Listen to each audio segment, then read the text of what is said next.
What it do? Bedtime crew. Hey man, listen. Today I'm here to tell you my full UFC 291 predictions. I'm going to tell you why Justin Gaethje is about to outperform everybody's expectations and beat Dustin Poirier a lot differently than their first fight. I know that Poirier won the first fight, but I think Gaethje is going to be a completely different fighter. And I think he's going to get a W, but I'm going to talk about all the fights before that. Oh, sorry, bro. I just drank some fucking Sprite, dude. Shout out to Eric Andre, bro. Anyways, let's go to the fucking early prelims and we'll get up to that main card and we'll talk about that, alright? Starting things off, we got Miranda Maverick versus Priscilla Cachoeira, dude. I swear Priscilla Cachoeira fought like 2 weeks ago. I vividly remember going, bro, she's fucking trash. There's no way she's winning. And then she won. But that being said, dude, Miranda Maverick is like a 3-1 favorite, and that is perfectly done. She arguably should have beaten Macy Barber, and that's aging quite well. She's a very good grappler, dude. She's fought some of the toughest competition at women's flyweight. She's fought fucking Erin Blanchfield and stuff like that. So I just think Miranda Maverick's a lot more proven. She's a way better prospect, and I think she's going to beat Priscilla Cachoeira by submission. Round 2 or round 3, to be honest. I just think she's going to manhandle Priscilla Cachoeira. Woman handle. Sorry, I just saw Barbie, guys. Dude, I just found out women get mistreated, dude. Shout out to Barbie, dude. All right, moving on. Welterweight bout. We got fucking Matthew Semelsberger versus Uros Medic, the doctor. Okay, this guy was undefeated before he fought Jalen Turner. Not a bad loss, necessarily. Matthew Semelsberger, I think he's coming off a win over Jake Matthews, or he's coming off that loss. That's right, he's coming off the loss to... who was it? Chaos Williams, I believe. Very, very close. No, sorry. Jesus Christ, I'm racist. It was Jeremiah Wells, dude. Very close fight. Very, very close fight. A lot of people gave it to Semelsberger. I picked Jeremiah Wells, therefore I gave it to Jeremiah Wells. But listen, dude. I know Semelsberger's the favorite. He's had some great performances. He's got good power. He's the natural welterweight out of the two. Medic used to fight at lightweight. I think this is short notice. But you know what? I'm going to pick an underdog here. I'm going to pick Uros Medic to win this fight. I think he's very quick. He's very well-rounded. He's got good grappling abilities, good finishing skills, especially if he hurts you and latches up a submission. I think he's going to mix in the wrestling, and I think if he pins Semelsberger against the cage, he's going to hit him with really quick shots. And I can definitely see him just randomly chinning Matthew Semelsberger or winning a decision via damage and wrestling and stuff like that. So I'm going to pick the underdog here. I'm going to pick Uros Medic to win this fight by decision. Okay, maybe a bad pick, but let's see how we go, boys. Moving on, we got CJ Bad Bitch Vergara versus Vinicius Salvador, alright? Peanut head, little fucking peanut shaped head, mate. What the fuck is that? I'm going to pick CJ Vergara to win this fight. Why did my voice do that? CJ Vergara is going to win this by decision, dude. He's tough. He's actually pretty decent at flyweight. I know there's some shit contenders kind of rolling around flyweight. But this guy's actually pretty good, dude. So I'm going to pick CJ Vergara by decision. And that is your 3 early prelims done, dude. Wow, what a great fucking start. Moving on. Okay, dude. We got Jake Matthews versus Darius Flowers. Now, listen, bro. I'm going to shoot you guys 100% straight, dude. I'm going to be 100% real with you guys. Okay? I watched MMA Guru's prediction video and I had every single pick the same, and I feel like I have to change my you know when you copy your mate on a fucking exam and you got to change your answers so it doesn't look like you copied them? I feel the need to like change some picks because I don't want to come across as like an MMA Guru copycat. So what I'm going to do, I'm just going to randomly pick fucking Darius Flowers by knockout. Round 1 knockout. Fuck it, dude. He's got very good power. He's very explosive. He's weirdly very quick. But at the same time, his technique is terrible. But I do think he's been preparing for this a long time. It seems like he's been waiting to get to the UFC for a while. I don't think he's technically better than Jake Matthews, but I do think he probably has more power, and that, especially that fast twitch early on, could definitely surprise Jake Matthews if he comes out kind of half-hearted. If he's on fire, then he's going to win this fight pretty easily, but I do think Darius Flowers has a chance to catch him here, so I'm going to pick Darius Flowers to win this fight by KO. Okay, but remember, I had to change some of these picks, alright, dude? Moving on to the middleweight division. This is actually a pretty exciting fight. We got Roman Kopylov versus Claudio Ribeiro, okay? Kopylov's a lot more technical, I think. He's got way better kicks. He's much better defensively as well. Claudio Ribeiro is always ready to be head kicked. I say that about him. Every time I talk about this guy when he fights in the UFC, he's got very good power, not very good defense. I'm going to pick Roman Kopylov by KO, dude. I'm going to pick Kopylov by KO. I can see a head kick happening here against Ribeiro, or he just busts him up to the body and then TKOs him against the fence, dude. I think Roman Kopylov's going to fuck this guy up inside 2 rounds, so I'm going with Kopylov by KO, okay? Moving on, we got Derek Lewis, Black Beast in this hole. My balls was hot. Versus Marcos Rogerio de Lima. Now listen, dude. This is tricky because I can definitely see Derek Lewis randomly winning this fight and looking quite decent. But at the same time, he's on a bit of a skid, and it's not the classic Derek Lewis skid where he's just not really trying. You know what I mean? It seems like he's been trying these past couple fights, and then he fucking loses and just gets embarrassed and quits. And I know that's always kind of been a problem with Derek Lewis. His heart a little bit. When he's outclassed, he kind of just melts, right? Obviously, he's got a decent heart. You saw that Volkov fight. He stayed in the Blades fight. You know, Cyril Gane melted him badly, though. Spivak just completely bullied him. Even Tuivasa stood up to him and just melted him. So I think at this point in his career, I'm going to go with Marcos Rogerio de Lima to win this fight by submission. Round 1 or round 2, I think he's just going to catch Derek Lewis with something bad, drop him, and just hop on top of him. Ground and pound, ground and pound, ground and pound. Derek Lewis is going to move, and de Lima's just going to take a submission, or he's just going to pound Derek Lewis out, dude. I feel like once he hits the mat, he's just going to cover up, dude, or he's just going to give up his neck or something like that. So, unfortunately, I love Derek Lewis. I'm rooting for him. I want him to win, but I'm going to pick de Lima to win this fight by submission, okay? Last one on the card. Whoa, what the fuck? What the fuck are these odds? Why is Trevin Giles a 3-1 favorite on Gabriel Bonfim? Dude, who? What? What? I think maybe they think this is fucking Ishmael Bonfim fighting, dude. I'm picking fucking Gabriel Bonfim to win this shit by knockout, dude. Trevin Giles has been chinned so many times. He is very, like, inconsistent. He's good grappler, right? He doesn't have the best chin, doesn't have the best defense. He's got good offensive boxing, but Gabriel Bonfim is quick, man, and he's nasty, bro. He'll drop you and latch up a choke. He's got very explosive hands, just like his brother, dude. I think Gabriel Bonfim is like more technical than Ishmael Bonfim. Especially seeing his brother lose, I think he's gonna come out very sharp and look for the W. So I'm actually gonna guess. I'm picking a big underdog here. I'm picking Gabriel Bonfim to win this fight by KO. I really don't get why. Are these odds wrong? Like that doesn't make any sense to me. I'm picking Gabriel Bonfim to win this by knockout, dude. Inside two or three rounds, bro. Really surprised by that. What the fuck? So yeah, got Bonfim, alright? So for my prelims, before you go to... fuck off, mate. Can you fuck off, please? Jesus. Alright, before we go to the main card, because I'm excited to talk about that shit. I got Bonfim, I got de Lima, I got Kopylov, I got Flowers, I got Vergara, got Medic, and I got Maverick. Okay? Now we get into the good shit. We got to the fucking main card, dude. And we got Kevin Lee's son, Michael Chiesa, versus Derek Brunson's son, Kevin Holland.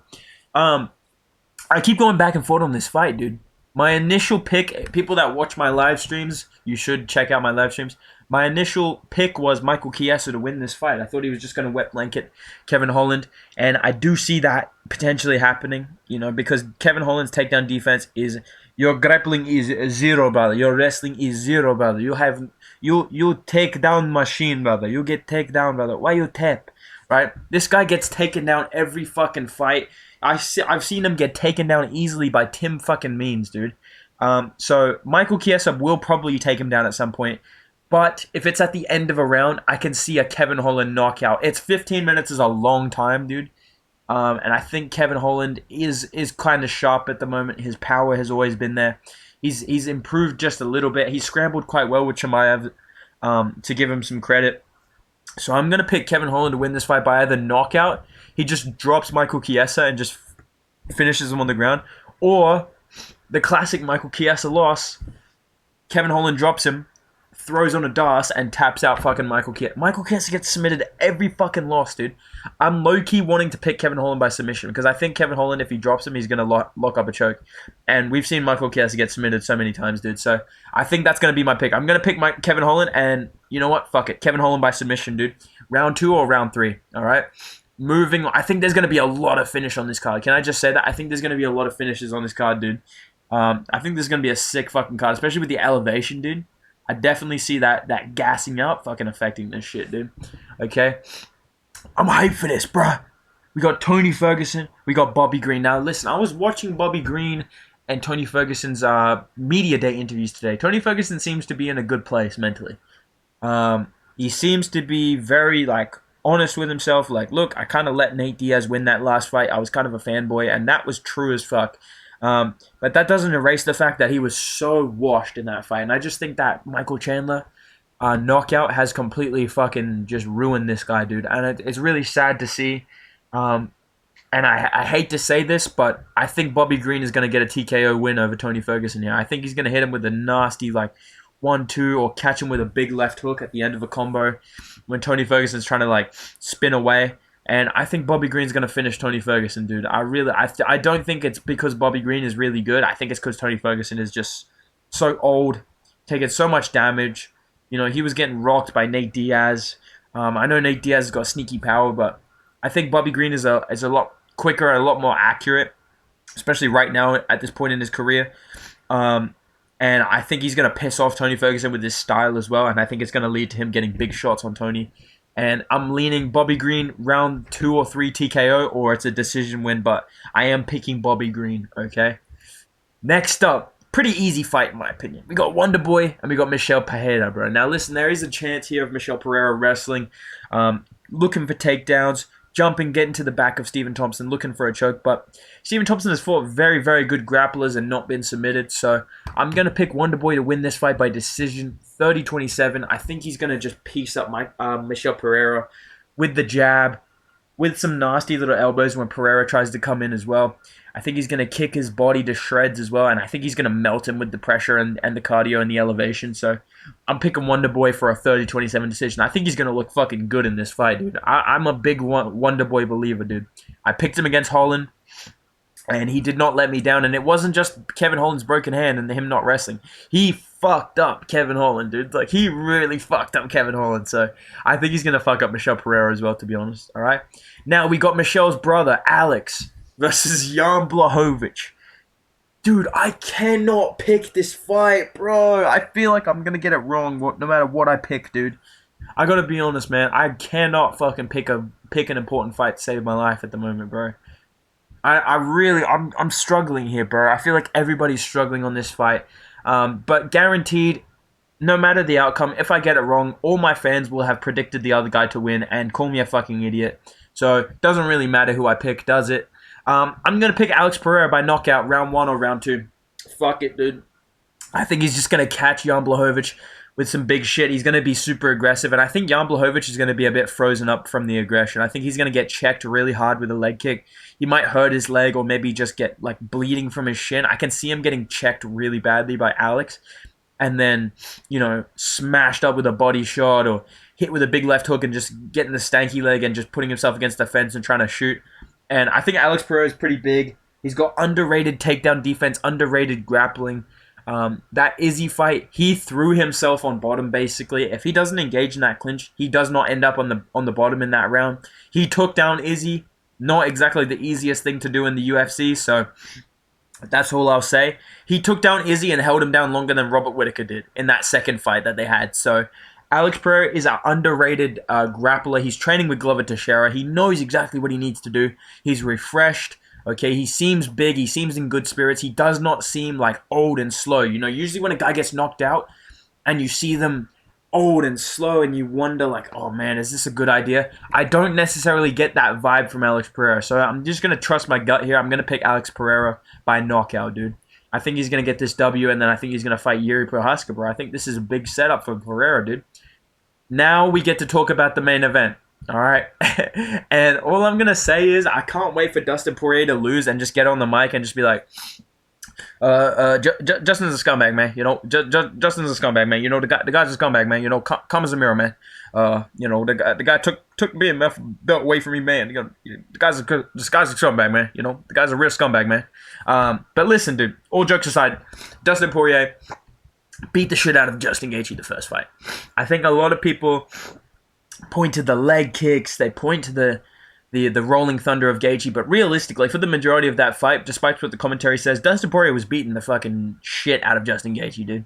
I feel like Sean Strickland right now. But listen, Dustin Poirier was hitting him with good combos, pumping the jab, big body shots, because that's how you take down Justin Gaethje, right, is the body shots. But I just want to say this. I feel like Chael Sonnen when I say that. Here's the thing, okay? That's a real thing, right? But listen, Justin Gaethje has changed so much as a fighter.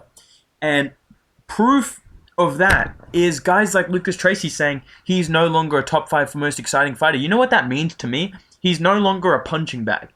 The reason Gaethje was so exciting was because he had no regard for his own victory. He has no regard for his own body, but now he does. He darts in and hits you with his big leg kicks, then he jumps out of the way. I remember one thing Poirier said. He said, Justin would put himself in harm's way just to leg kick me harder. He would throw himself into a bad spot just to leg kick me harder. And that's how Poirier finished him last fight. Justin Gaethje sat down on a big leg kick. Poirier timed it perfectly with his left hand, rocked him bad. I don't see Justin Gaethje doing that again. I don't see Justin Gaethje getting rocked that much in this fight. He was getting rocked on every combo, basically. Right? Poirier wasn't getting too rocked. His legs were getting chewed up. But I think in this fight, Justin Gaethje is going to be in and out, in and out. His jab is going to be utilized. He may go to the body as well, but he's going to still pump the leg kicks. But what he's going to do, he's going to jump in, leg kick, and then he's going to be out at range. I watch this guy's vlogs, dude. If you watch his vlogs, you watch him train, you know exactly what I'm talking about. He's darting now. He's using footwork. He knows when to push, when to back off the pedal. He knows how to move his head a little bit better. He slips just out of the way, counters with a big shot, then he's out of the way. He's okay with timing a good takedown. Michael Chandler tried to take him down. Gaethje rolled in, ended up on top, used ground and pound. I don't see Dustin Poirier being able to take down Justin Gaethje. He is very, very hard to take down. If he times him with a big shot, maybe he can take him down, but I don't think he's going to control Gaethje. I don't see him taking him down. I think Gaethje's takedown defense is naturally always going to be very, very good.